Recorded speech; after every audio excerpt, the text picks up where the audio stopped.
Hey, nonprofits, raise more money. We're here with another episode, Trevor and Jason. Hello, HGA Nation.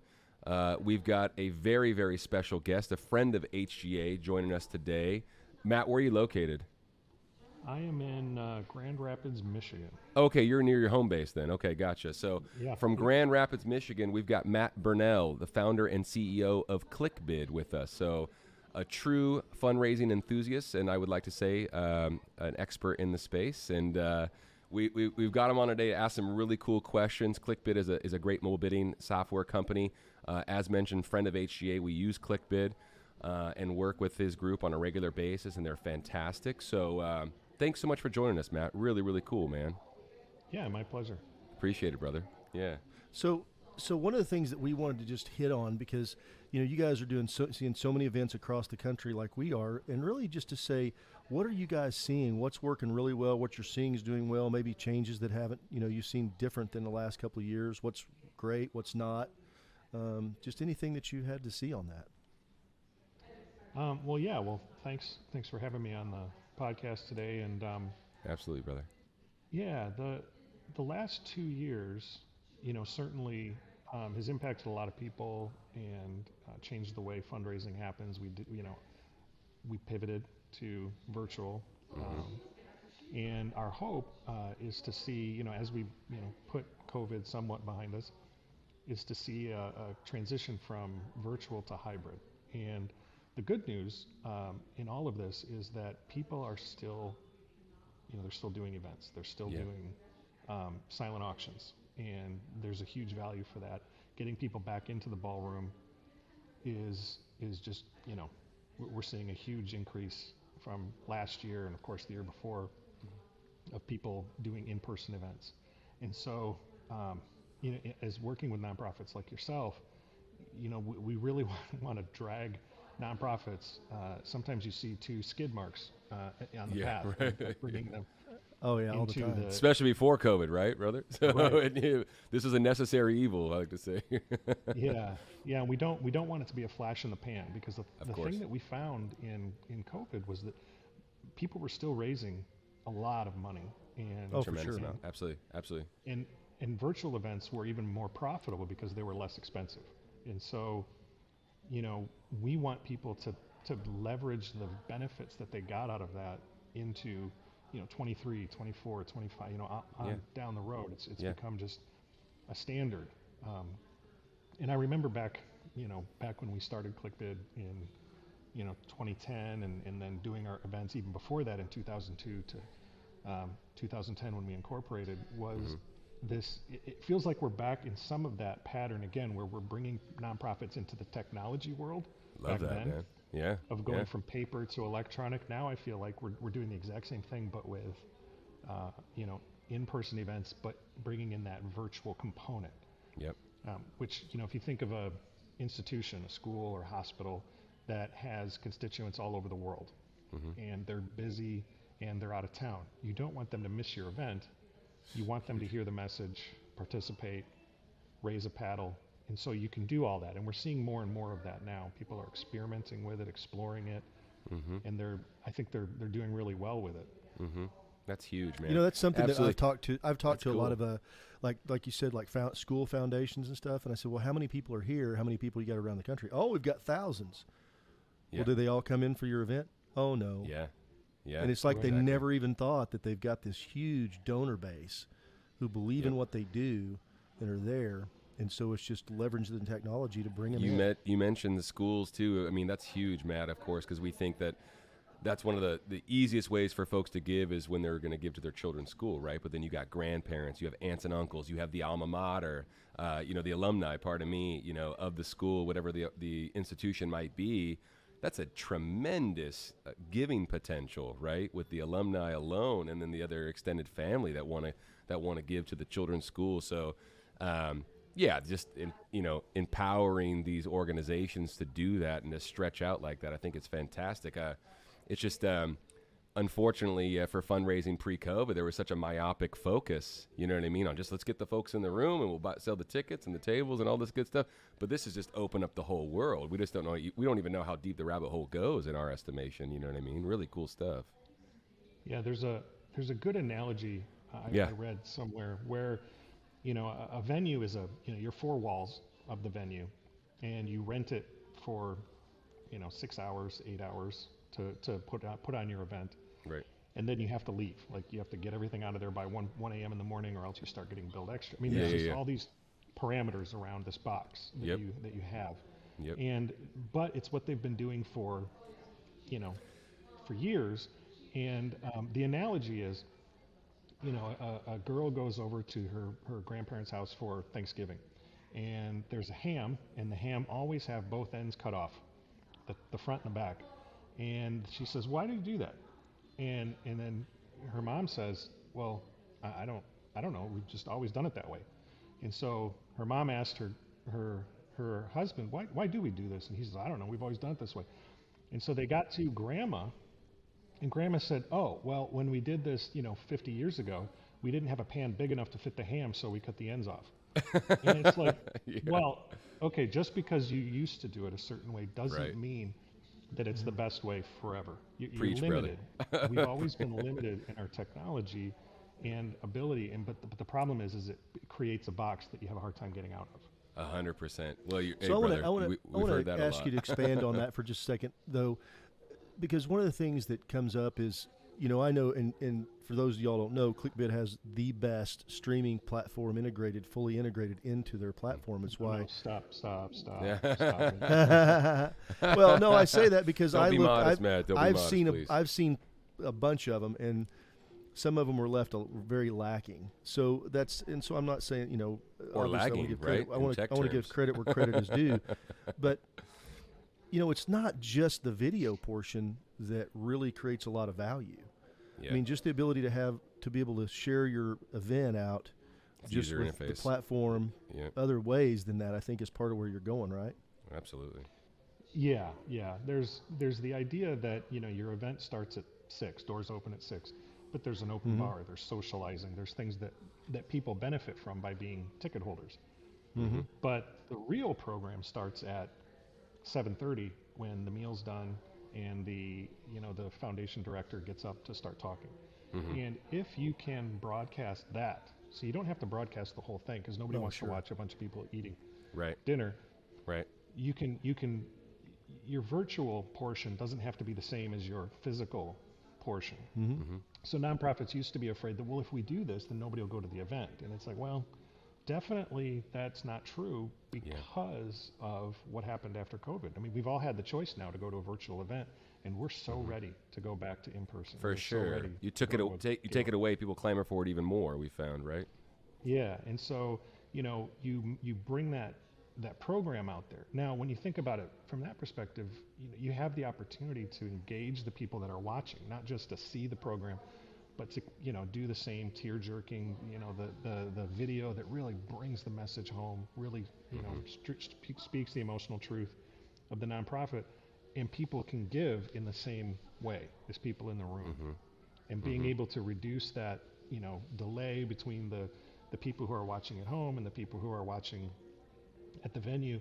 They can all participate as one big group, and of course, forever people have been able to phone into an auction and I've seen Christie's auctions where people have tables of phones and you can call in, but now we're bringing it to the nonprofit and letting them do it with video. So that's a great example, brother. That was a great example. Yeah. It's very true. It's been going on since the beginning. Yeah. Absolutely. That's awesome. Cool stuff. Yeah, I love that. I love the idea of that selective streaming during those events. I think that's a really cool idea, and I think a lot of folks could utilize that to great success, for sure. Sure. Yep. Send a message 5-10 minutes before the program starts to everybody who didn't check into the event and say, hey, don't miss out. This is your chance. Turn on the program. It's starting in 5 minutes. Yeah. Or at 7:30. And let's hear this person speak. Yeah. Super good. Well, That's I think great. too, Great one of the feedback, things brother. that has come up that during, nobody really knew what to do with all these virtual events. So we've seen productions that were, really stripped down and very bare bones to very extravagant and really big with the like big viewing parties and stuff, and we've seen all well, sorts of stuff. stuff. I'm talking right? about just on the technology side, where they'd have the big wall behind them that was all video walls and all these kind of things. Absolutely. Yeah. And there's kind of a balance. What are you guys seeing with people doing that, having success on this, where they're kind of balancing that out? Because there's a cost to it. There is a cost to, not from necessarily on the software side. I'm not talking that because that's nominal. I'm talking about on the actual production side. Mm-hmm. You're right. That's a great observation, because the concern that I have with nonprofits is that they're going to think, I can't add on the virtual, Right. the virtual component, because Yeah. I'm already paying so much to do this, The venue. stage, screens, all this stuff. I can't hire another camera person, another AV person. And what we're saying is, okay, well, break it down to its basic. You probably already have image magnification in the room at an in-person event. Somebody's got a camera set up in the back, and they're pumping it to 2 screens.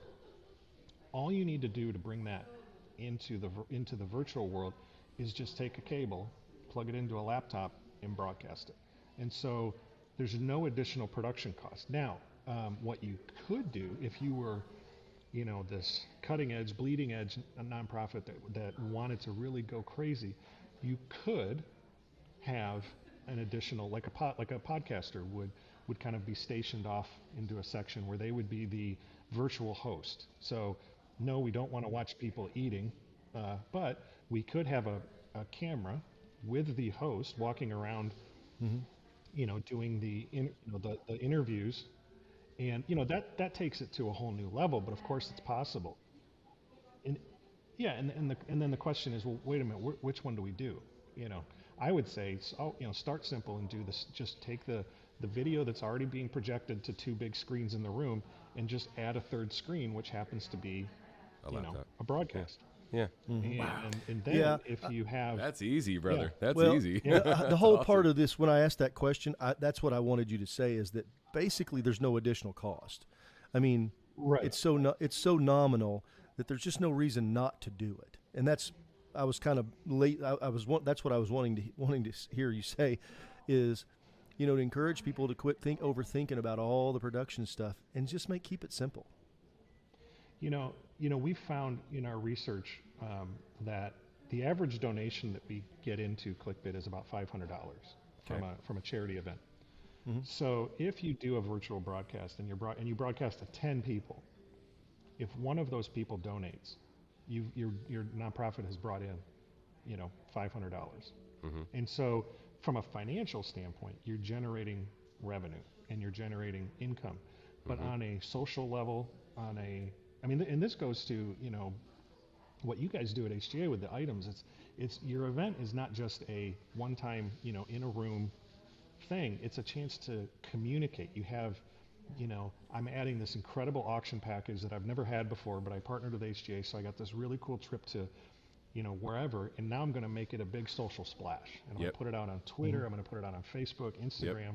Yep. And it's giving you a reason to communicate with your donors, because engagement is key. Yep. Stay engaged, but you don't want to bore them to death with meaningless information. Right. So, broadcasting live is another chance to communicate that we're going an extra step further.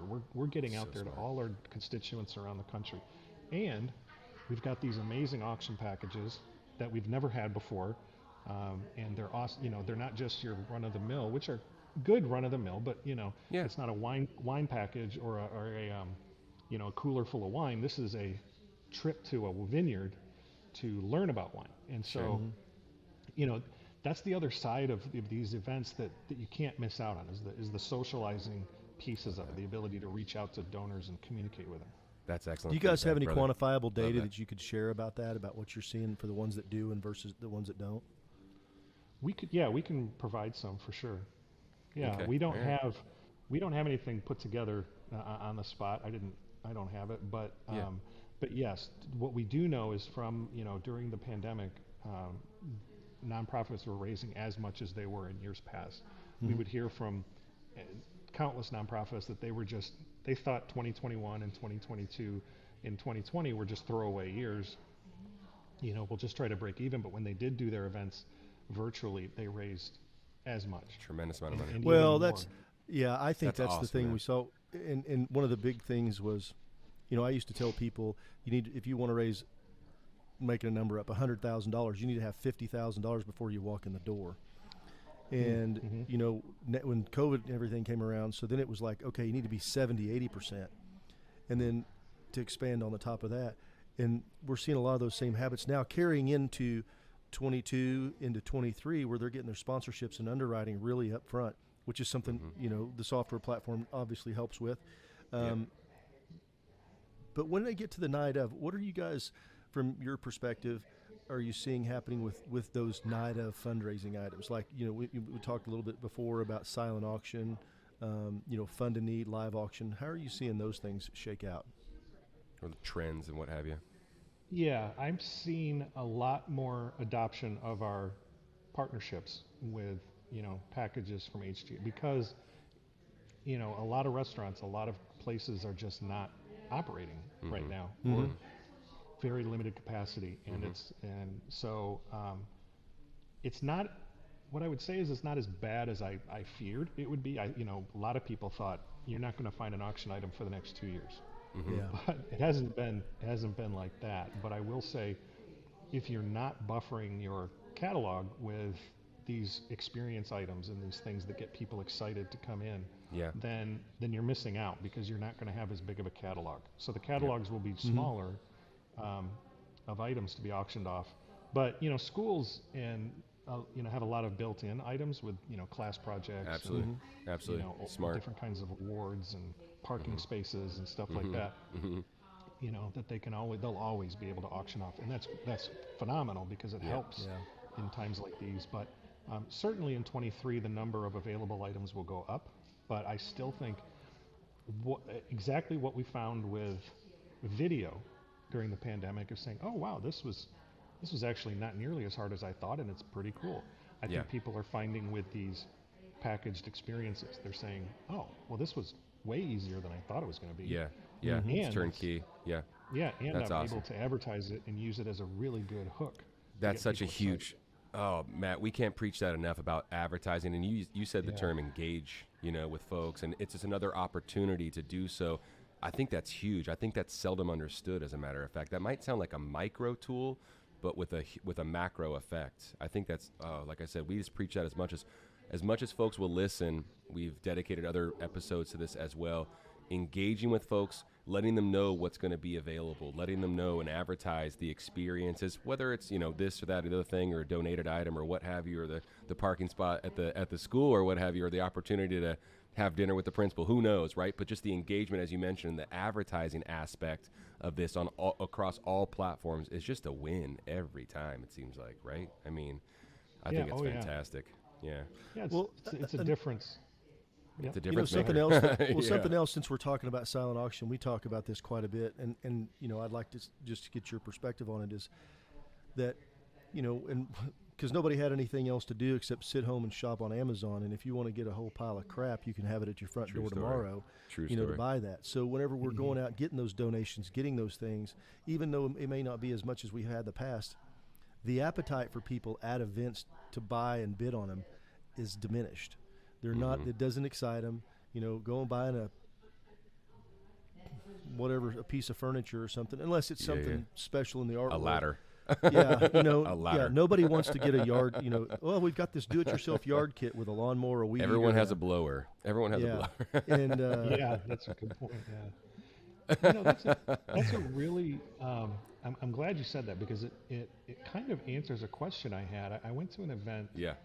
Recently, and it was a great nonprofit. They were doing amazing work, and they had a really good catalog of items. But to your point, they were all things that you could just as easily get on Amazon and have at your doorstep tomorrow.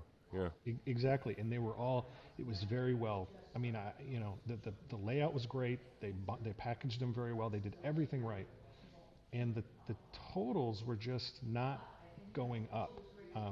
Now, they finally did the right thing, because at the end they really pushed and focused everybody's attention on the silent auction, and they made sure that the silent auction closed by itself without anything else competing with it, like a live auction or a paddle raise or dinner. Like this auction closes, and I think that was certainly good. But I was surprised at how few bids they did have, considering how well they presented them. But yeah, you're right. They were exactly what you described, which is, things you would just pick up on Amazon, Consumer items, you know what I mean? Yeah, absolutely. Yeah. Absolutely. Well, it just seems that, that's kind of becoming the trend, and people look at, like retail versus what it brings at auction. And so unless it's just really cheap, it just doesn't do very well. And so it winds up being, you've got the effort. And in my mind, those items, even though they're donated, they still cost a lot in time, staff, volunteer True story. hours to go pick them up, solicit them, and Yeah. to go do all that. So which one's better? Are we better off to do? We've had some clients that have done some things like, they'll do a high-end silent auction. I mean, they'll only it's only Like a going to be premium. things that are going to be premium silent, Super silent, less folks stuff, call it, works great. more raffle, fund to need, very high focus on fund to need, and even fewer live auction items maybe. Instead of where they might have done 8 to 10 before, now they're doing 5 to 7, and really pushing and having tremendous success, just knocking it out of the park. Yeah, less is more sometimes, obviously, right? We always say this, Matt. We say, at the end of the day, this is not derogatory, but donors are consumers, at the end of the day, right? I mean, and we're vying for their attention at these events, and whether an item does that or not, or the mission obviously should do that, right? But at the same time, it's the attention that we're after.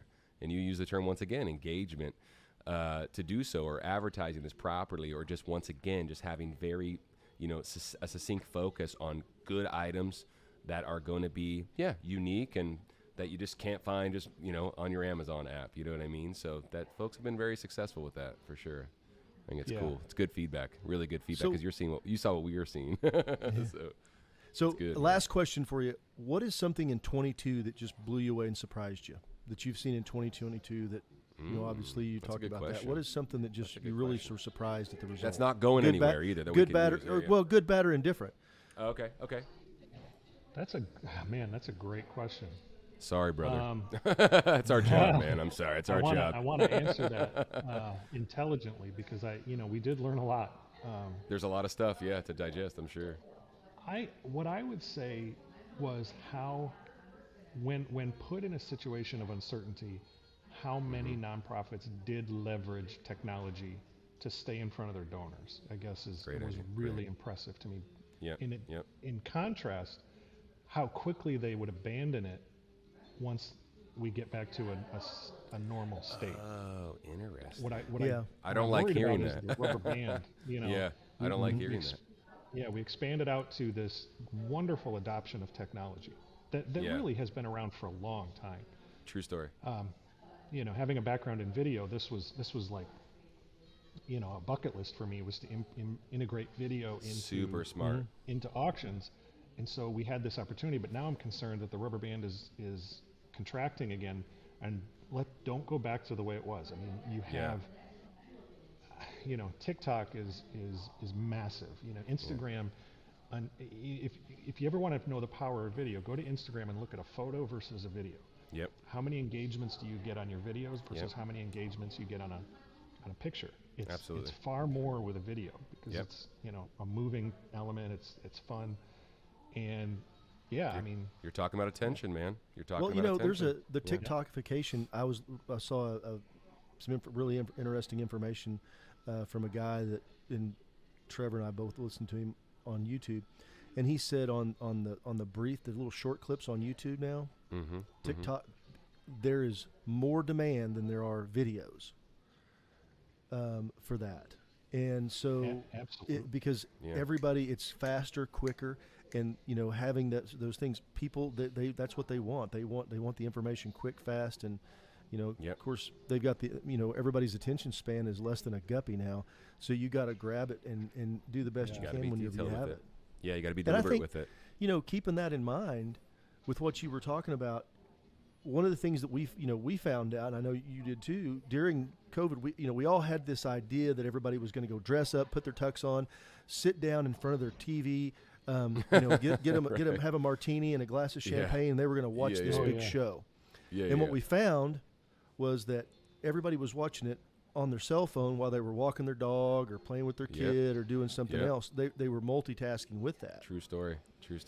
And that's a very powerful observation. Yeah. Be- Yeah. It really speaks to the, the kind of event you can run virtually, especially in the summer when people are gone on vacation and all that Yeah. stuff. You can do virtual in the summer, but yeah, your 100%. attention span has to be considered when you do that. I think you said that last time we had you on, Matt, and that was obviously indelible to me because you said that, yeah, it's very easy. You think that there's a lull in the fundraising season, but you could roll something like this out in the summertime. I think it's a great idea to implore people to do that, man. I appreciate you bringing that up again. That's really smart. That's really smart. What we're seeing is everybody doing the same old stuff again. We're coming up to year-end fundraising, please Giving don't. Tuesdays. Please giving, don't. Yeah. Please don't do that. It's Giving Tuesday, and everybody's all built. Well, we got to do this for Giving Tuesday. Oh, we're going to we've got a social media post we're going to do for this. Yeah. I'm like, well, you should be doing that every day. No joke. Right, Yeah. Social. Yeah. If you're only doing one post a month or one Don't post rest a week, don't rest on your laurels. Don't rest on the past. We've it's all just this data. you don't have a It's all social this media. amazing data. You don't have a social media program if that's what you're doing. Yeah, Right. that makes And- sense. Exactly. Yeah. And the cool thing about the technology that you're speaking of, like with ClickBid, Yep. you've got this instant connection that you could have to all your donors So through smart. texting, that you could start one up in just short span of time to all your database, have it in there, get everybody engagement, and do a short-term one. I And just you think can do there's that a lot year to round. that. You can do that year round. That's fantastic. I just, absolutely. 30,000 foot view though, Matt, too, is just like, we've noticed a lot when folks get creative and they twist the dial a little bit, push the envelope, whatever moniker you want to use to describe it. It's been successful. So that means taking a chance with this or just like, hey, we've always done it this way. We're going to do it a little bit different. We're getting a ton of feedback, actually, as a matter of fact, from folks that are successful with doing just that, with twisting the dial. Oh, we're going to try this year. Oh, we're going to eliminate those time-consuming silent auction items that aren't working. And basically, we're just calling it creativity. You know what I mean? And folks are adopting this mindset, and the technology and everything, comes together and leads to success and breeds success. So we've seen a ton of success stories, as you have, and I appreciate you sharing them, brother. I think it's good. Happy to. Yeah, I Hey, appreciate it. how are you doing on time? I'm doing okay. Because I wanted to ask you something. I wanted to change gears here, brother, and something that pretty darn amazing. I wanted you to take a second and tell folks about the documentary that you produced, Eloquent, and how impressive that was, brother. So really cool. Yeah, I appreciate it. I was very lucky. I found working with a great charity, the Alliance to Cure Cavernous Malformation, and I went to them about this time last year, and I said, man, it is during COVID. I just felt like every charity should be doing more. Again, we're in this box. Before the pandemic, we do an event in a ballroom, and now we've broken the mold. We can't do a ballroom, so let's do something. Let's do a premiere of something on a Monday, and then do something again on a Tuesday, and then do something on a Friday with video and broadcast it. Yep. And then on Saturday, we'll have our virtual event where it all culminates. So get 3 experts to talk about this what a cavernous malformation is. Very Monday, obscure, Tuesday, very Friday. rare disease. Yeah, and then bring it together on a Saturday with the big appeal and the big ask. So, they really got on board. But what we ended up with was quite a bit bigger than what I started Yeah, with. it seems And like it. I was like, what you just laid out it didn't sound like a feature Yeah. film, brother. Yeah, no offense so, to that layout, but yeah, you did something huge, man. So Well, and it's all about, story is king. I mean, if you can tell a story, good call. then, I think every nonprofit should do it. And what we did was, we found a couple of individuals who suffer from cavernous malformations, which it's a neurological disorder that involves the capillaries of your blood vessels, either in your brain or in your spinal cord. Yeah. And it creates these mulberry formations that are really fragile, and blood can kind of work through them and create a bleed. And over time, a couple of days, you can have very severe consequences. And the only way today to deal with it is observation, which isn't really dealing with it, and surgery. Wow. And of course, who doesn't want to get their head opened up and played around with right in the in the wrong spots. And so we call those eloquent areas of the brain that are very sensitive. And you do not want to touch. And so that's where the title came from. Cool. And so, just some very, very wonderful, genuine people allowed me to interview them And so I jumped on a plane, spent 4 or 5 days in Philly, Yeah. and interviewed some of the best people ever. And we were able to put together Wow. this documentary, and we've landed in about 4 different festivals. We've won some different awards, and I think the best thing is it creates awareness. You've got, your nonprofit has this bubble of people that you can preach to Yep. every single day, and they will love everything you say and absorb it. Mm-hmm. And then you've got the other folks who have no reason to listen to you and have no Right. reason to pay attention or any of that or take action. And so if you want to reach that crowd, then you have to do something that's engaging, that creates an overt benefit for them to pay attention to it. An emotional response, yeah. You got it, yeah. And so Yeah. what we found out with CCM is it's a very hidden issue, and a lot of people have them and they don't know. And so there's testing you can do, genetic testing to find out different treatments that Well, that proactive one things you doctor can said do. there was 1% of the population had him, and I was like, "What? I've never." You know what I mean? This is such a rare neurodegenerative disease, and I said 1% of the population has him, possibly. I was like, "Wow, Yeah. that was And so, that was a yeah. big takeaway." Yeah, Yeah, and so it really helps to discover sooner than later. And for sure. like a lot of genetic testing, do we really want to know all the, the problems with us? Right, But, right. Yeah, this can be really, really helpful. And bigger than that is the amount of work that they have done truly to put together clinical centers, research facilities, educational institutions into these centers around the country that you can go to and get real world help. awesome. Not just you go to your local physician and they may have heard of it, but then you go to a center of excellence where they study it in depth, look at brain scans from all over the world. Yeah, You're going to get a much better level of care, and they've created this model for rare diseases that other rare diseases can follow. okay. And so there's just so much. I wish I had 3 documentaries, but for Yeah. them, but it's just really powerful. And Good for you, man. they'll admit that they're not, they're a nonprofit. They're like every other nonprofit. There are great documentaries for all kinds of topics that are out there for charities to do. So it brings people in, and then they participate and they support. So That's awesome. Yeah, Well, it was just the idea awesome is experience. I think it's so good, bro. and the lesson for that, for all you nonprofits that are listening, it's about your mission. You've got to be able to communicate your mission, what you've done, what you're doing, and what you're going to do. And it doesn't matter. And one of the things that just kind of makes me a little nutty is whenever I'm talking to somebody and they go, well, we only serve people in this area. So what? Yeah. That Yeah. doesn't Hey, matter. People care. You know? People care about that If, area. if I'm somebody sure. if you can connect to their heart, which is connected to their wallet, they're going to give to you. It doesn't Yep. matter whether they live in they're in Grand Rapids and they're hearing about somebody in South Texas. You can still have that emotional connection when you I get the love it, story man. out.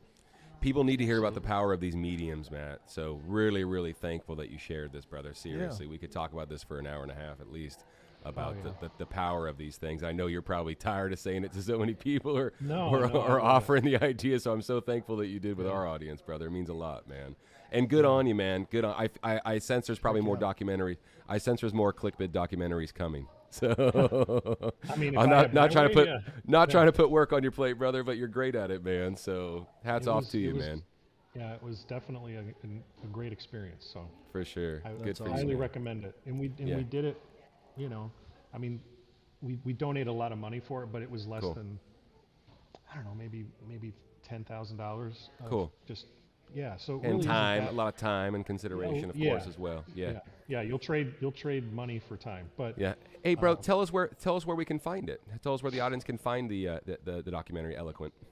Great question. So Yes, sir. we're gonna kick it out to a wide release in January. Cool. We're doing a couple of private screenings yet. Yep. In Chicago. Oh, good. San Diego, I think. Oh, and, good. we did one in New Mexico and Philadelphia. Yeah. So, but yeah, then we'll kick it out to everybody in Good, man. January on YouTube. Good for you, bro. That's okay. awesome. All right.